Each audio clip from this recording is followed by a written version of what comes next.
Hello, BookTube. A short while ago, Matthew at Mayberry Book Club made a tag, and it went viral. And hats off to him, because not all tags go viral. Most of them don't. Certainly not most first tries. He made a tag about me, which he asked whether or not I've read 8 books that he picks off his shelves. He didn't pick the books to be obscure. He didn't pick them to be Steve Beaters. He picked books that from his own collection that had already been there for interests of his own, that struck him as a little bit off the beaten path, maybe something that I hadn't read. And the implicit, unspoken question of the whole thing is, if I have read it, what do I think of it? And it's a great combination of a tag. It doesn't have to be me. It can be any voracious reader who could be the object. Although I'm taking a great deal of fun in being the bear who is poked this time around. And like I mentioned, the tag went viral, so dozens and dozens of people have done it. And that's a lot of fun, because it's, in addition to having just a good laugh all around, it's bringing to light a whole bunch of lesser-known books. I've heard from people, and I myself have done it, where people who are generating lists, adding things to their TBRs based on these tags. That's wonderful.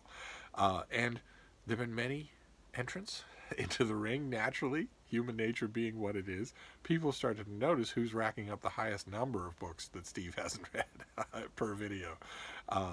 It's a weird prize, but nevertheless, people have been noticing. Occasionally, certain people have gotten only one book. There's been only one book on the list that they chose that I hadn't read. The numbers, there have been quite a few with 2. There's been a 3, and most famously, there have been 2 4s.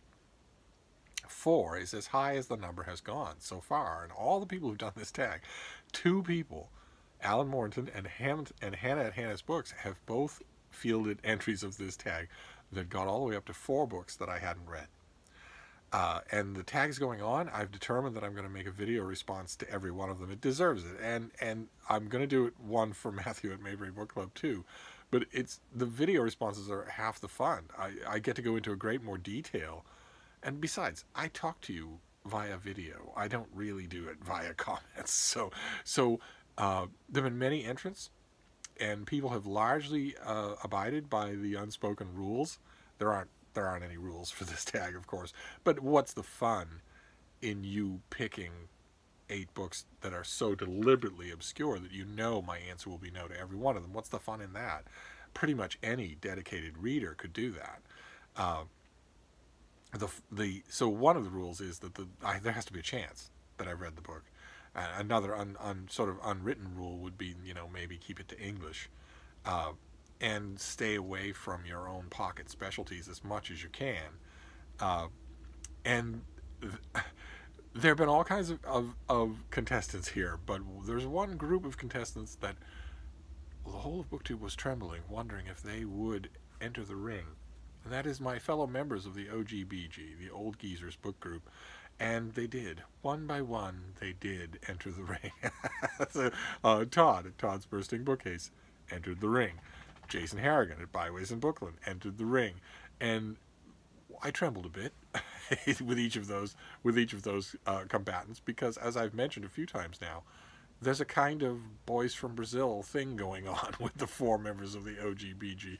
We have reached our super sexy maturity in very different pathways and with very different exponents. But I have a feeling that the further, much like the process of evolution by means of natural selection, I think the further back you go, the more commonalities you see. I think, as I mentioned the other day, I think not only that we, all 4 of us, had a drastically misspent youth when it comes to reading, but that we largely misspent the same youth. So naturally, when the members of the OGBG started to take foreign money in order to turn on me, I assumed the worst. But so far, I have emerged unscathed, and so have Alan Moreton and Hannah's Books, because Todd had a tally of, I think, 3, mainly because I think he assumed that I did not share the sweet tooth for garbage pulp literature that made up half the titles on his list, and that he loved to read when he was younger. But I did share that sweet tooth, and I think that was his downfall. And Jason at Byways and Bookland, Well, he scored a 1. He scored a 1. But I honestly believe that he scored a 1 because he was overly generous with me. He has a lot of extremely specific and obscure bookish interests. In, as he says in his own video, he could easily have picked 8 in 2 seconds that I hadn't read. And out of an excessive sense of fairness to make sure he didn't do that, I think he strayed too far into the fields that we have known, so that he was fairly trounced.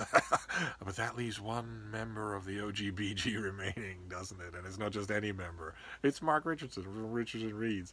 And he's not just any member because I think probably he and I share a lot more reading tastes than I do with Jason or with Todd. And also because I've talked with him about what I've read far more than I have anyone else on BookTube over late night bottles of wine until the wee small hours, many times, gone over bookcases, gone book shopping, gone to the Brattle.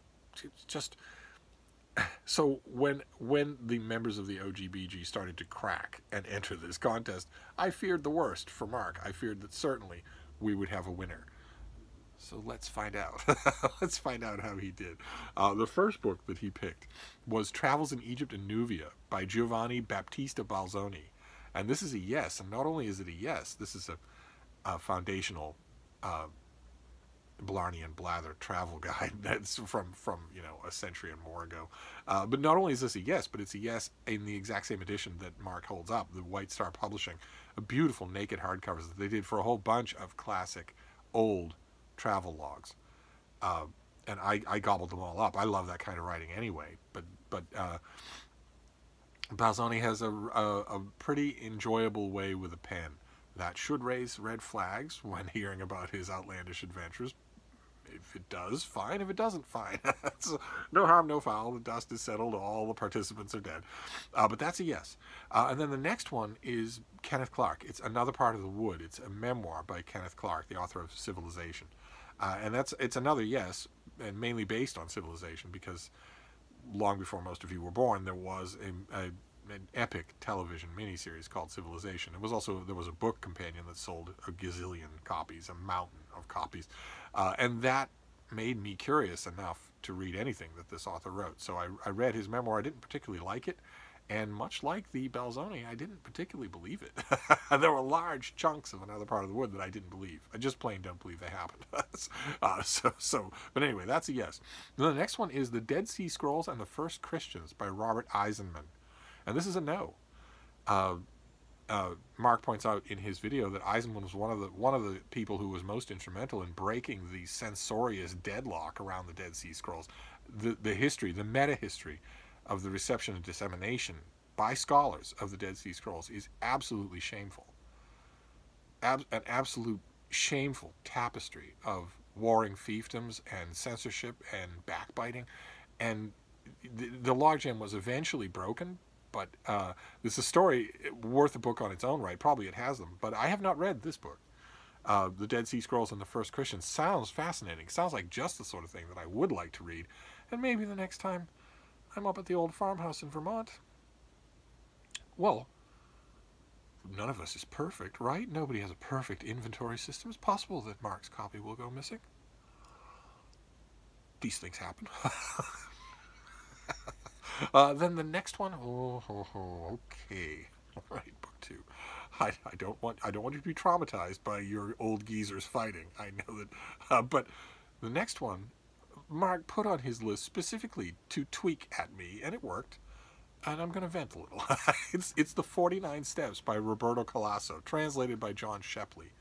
Now, Mark likes Roberto Colosso, and I do not. He is a gigantic bottler of historical bilge water. He has emitted in his short career more volumes of malodorous natural gas than Mount Vesuvius. He doesn't, in short, make any sense. His longer works, the ridiculous stuff about Tiepolo or Kafka or whatever the marriage of Cadmus and Harmony was about, go nowhere. They just waffle on and on in this pseudo intellectual, pseudo-scholarly, quasi-language that chases its own tail and gets nowhere. And when he isn't doing that, when he isn't just fulminating this gaseous, noxious nonsense, he is actively lying about doing that. This is a guy who has been convinced over a lifetime of being fawned over, that every single thing he utters is not only brilliant, but part of one larger whole tapestry. That basically in his whole life he's just been thinking one long, multi-part, brilliant thought.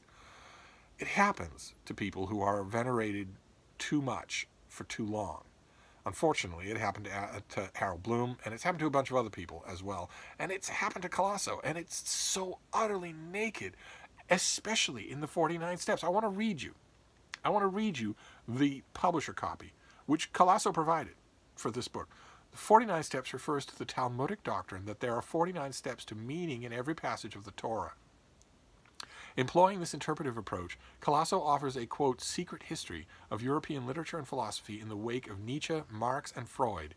Calasso analyzes how figures ranging from Gustave Flaubert, Gottfried Benn, Karl Marx, Martin Heidegger, Walter Benjamin, Franz Kafka, Bertolt Brecht, and Theodor Adorno have contributed to or been emblematic of the current state of Western thought. This book's theme, writ large, is the power of fable, specifically its persistence in art and literature despite its exclusion from orthodox philosophy. And that, if you don't poke at it too hard, if you don't look too hard and actually analyze the sentences, that sounds very impressive, doesn't it? It sounds very Oxonian. It sounds very profound.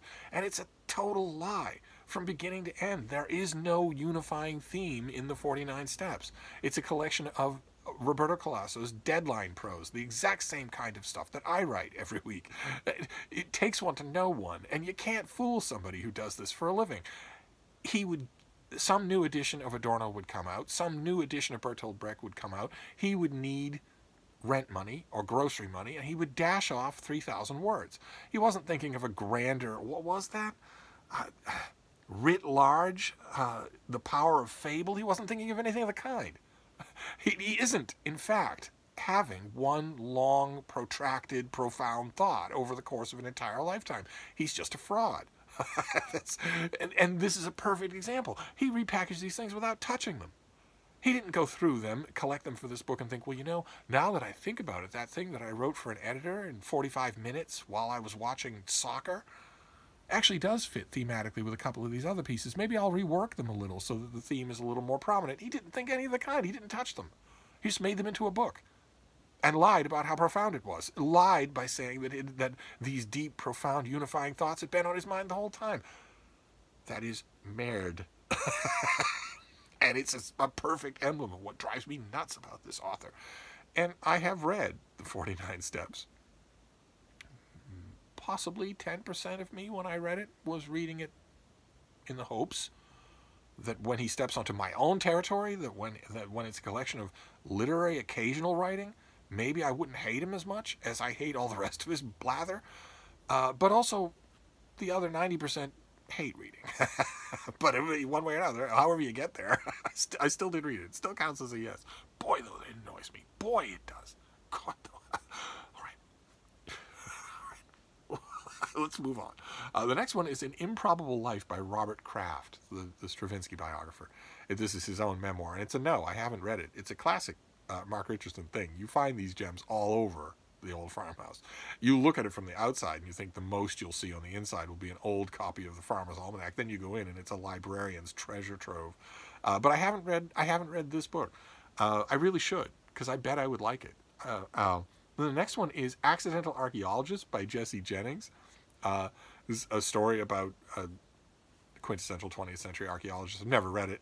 I think I've seen it in the old farmhouse, but I've never read it, so it's another no. Then the next one is By Force of Arms by James Nelson. These are nautical fiction, historical nautical fiction, set roughly around the time of the American Revolution. And I have read By Force of Arms. It's a long series. Mark points out in his video that it originally was going to be a trilogy and then became an extended series. I don't know how many books are in the series. I've only read the first one. And I read it because, like everybody else who's read Forster and Patrick O'Brian, I'm hungry for a great thing. I'm hungry for another great series like that.